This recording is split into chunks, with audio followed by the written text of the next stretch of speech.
নমস্কার বন্ধুরা, অনুভা রান্নাঘরে আপনাদের সবাইকে স্বাগত জানাচ্ছি।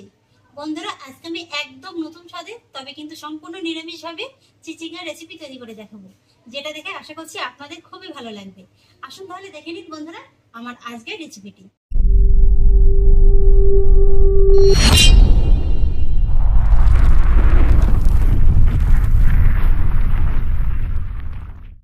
বন্ধুরা, আজকের এই রেসিপিটির জন্য আমি এখানে 3খানা চিচিঙ্গা নিয়েছি। এবার সবার প্রথমেই আমি চিচিঙ্গাটাকে কেটে নেব। চিচিঙ্গার খোসা যেহেতু খুবই পাতলা হয়, তাই খুব বেশি ফেলে দেওয়ার প্রয়োজন নেই। এইভাবে একটা চাকুর সাহায্যে উপর থেকে একটু ঘষে নিলেই কিন্তু হয়ে যাবে। খোসাগুলোকে ছাড়িয়ে আমি খুব ভালো করে ধুয়ে নিয়েছি। এবার এই দুটো মাথা একটু কেটে বাদ দিয়ে দেব। তারপরে একটু বড় বড় করে কেটে নেব।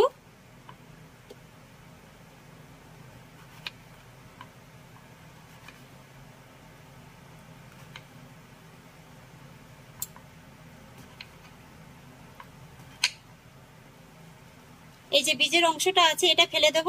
যদি চিচিঙ্গার দানাটা খুবই কচি হয় তাহলে আর ফেলে দেওয়ার প্রয়োজন নেই। বন্ধুরা, আমি এরকম একটু এই সাইজের করে কেটে নিচ্ছি। একটা চিচিঙ্গা থেকে 4 টুকরো করে কেটে নিচ্ছি। আপনারা আপনাদের পছন্দ মতো যে কোনো সাইজ করে কেটে নিতে পারেন। পুরো চিচিঙ্গাটাকে কেটে আমি একটি থালায় নিয়ে নিয়েছি। এবার আমি চিচিঙ্গার ভিতরে সামান্য একটু হলুদ আর লবণ দিয়ে মাখিয়ে নেব।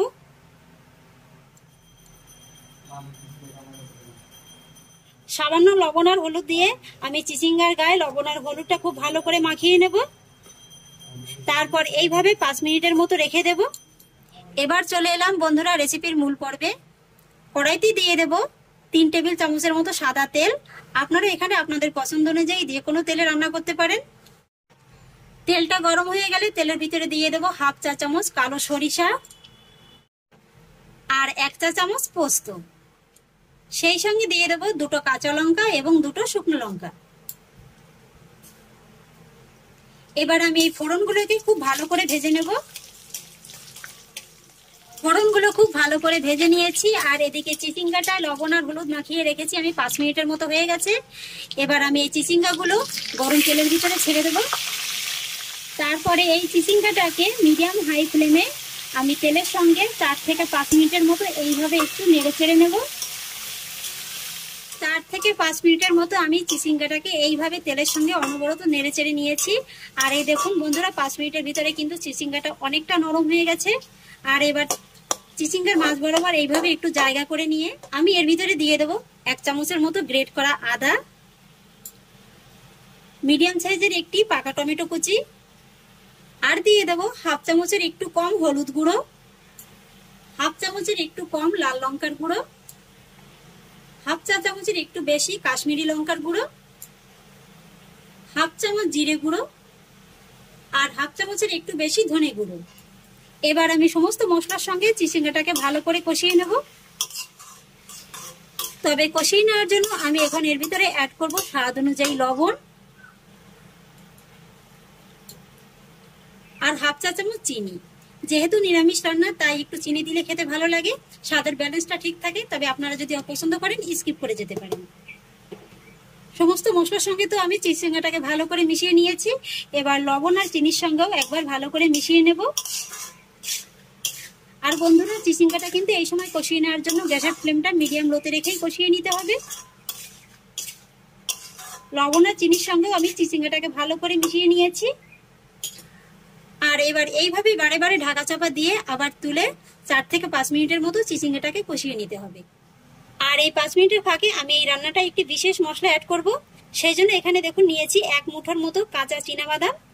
এই চীনাবাদামটাকে আমি উষ্ণ গরম জলে 15 মিনিটের মতো ভিজিয়ে রেখেছিলাম, যার কারণে দেখুন খোসাটা কিন্তু খুব সহজেই উঠে আসছে। এইভাবে আমি সমস্ত চীনাবাদাম থেকে খোসাগুলোকে আলাদা করে নেব। বাদামের খোসাটাকে ছাড়িয়ে আমি একটি মিক্সিং জারের ভিতরে নিয়ে নিয়েছি। আর এবার আমি বাদামের ভিতরে অ্যাড করব 1/2 চা চামচের মতো সাদা সরিষাটা। আর টেস্ট করার জন্য দিয়ে দেবো সামান্য একটু জল। এবার 4 থেকে 5 মিনিট বাদে আমি আপনাদের দেখিয়ে দিচ্ছি। এই যে দেখুন বন্ধুরা, চিচিঙ্গার সঙ্গে মশলাটাকে কিন্তু খুব ভালো করে কষিয়ে নেওয়া হয়ে গেছে। এই যে দেখুন তেলটা কিন্তু খুব ভালোভাবে রিলিজ হয়ে গেছে। আর ঠিক এই পর্যায়ে গ্যাসের ফ্লেমটাকে একেবারে লোয়ে রেখে আমি এর ভিতরে অ্যাড করব পেস্ট করে নেওয়া কাঁচা চীনাবাদাম আর সরিষাটা, সেই সঙ্গে অ্যাড করে দেব খুবই সামান্য একটু জল। এই রান্নাটা কিন্তু বন্ধুরা খুব বেশি ঝোল ঝোল হবে না, একটু গামাখো গামাখো হবে।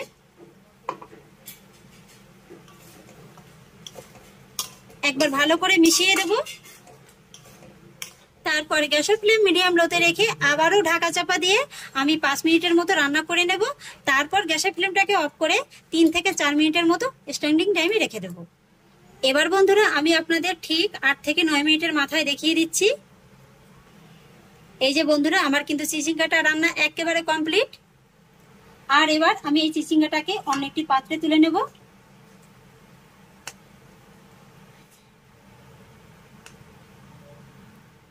তো আশা করছি বন্ধুরা আমার আজকের এই নিরামিষ চিচিঙ্গা রেসিপিটি আপনাদেরও খুব ভালো লেগেছে। আর এই রেসিপিটি বন্ধুরা এমনই না, এটা কিন্তু আপনারা গরম গরম ভাতের সঙ্গেও খেতে পারেন, আবার রুটি পরোটার সঙ্গেও খেতে পারেন, সব কিছুর সঙ্গেই কিন্তু খুব ভালো যায়। আর আমার আজকের এই রেসিপিটি যদি আপনাদের একটু হলেও ভালো লেগে থাকে তাহলে আমাকে অবশ্যই একটা লাইক এবং কমেন্ট করবেন, সেই সঙ্গে বন্ধুদের সঙ্গে শেয়ার করবেন। আর প্লিজ বন্ধুরা যদি আমার পরিবারের নতুন সদস্য হয়ে থাকেন তাহলে একটা সাবস্ক্রাইব করে পাশে থাকা বেল আইকনটি প্রেস করে দেবেন। ফিরে আসছি এরকমই পরের অন্য কোনো নতুন রেসিপি নিয়ে। সবাই ভালো থাকুন, সুস্থ থাকুন, ধন্যবাদ।